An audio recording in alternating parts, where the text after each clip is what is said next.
Assalamu alaikum warahmatullahi wabarakatuh. Barkanmu da kasancewa a cikin wannan sabon bidiyo na yadda ake sayan NFT.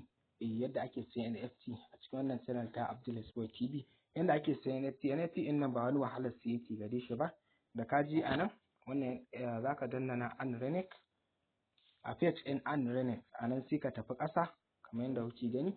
Idan ka tafi ƙasa ga wani wuri nan NFT sai ka taɓa shi. Kamar yadda kuke gani gashi nan gurin sai ka danna wannan buy ɗin nan, sai ka danna wannan buy ɗin nan kamar yadda kuke gani. Na danna buy sai in zo sai in rubuta adadin nawa nake so in siya, ƙwara ɗaya ne nake so in siya na $10 saboda ina da available balance ɗina $12 ne, saboda haka zan siya ƙwara ɗaya. Kamar yadda kuke gani sai in danna buy sai in yi confirm. To kamar yadda kuke gani your swap order is been processed. Kun ga yanzu saura dala biyu. Kun ga yanzu saura dala biyu. To wannan shine kawai yanzu har na riga na sayi NFT. You own one NFT gashi nan gurin of this project. Kun gani gashi nan gurin na riga na sayi NFT. NFT bai da wani wahalar saye.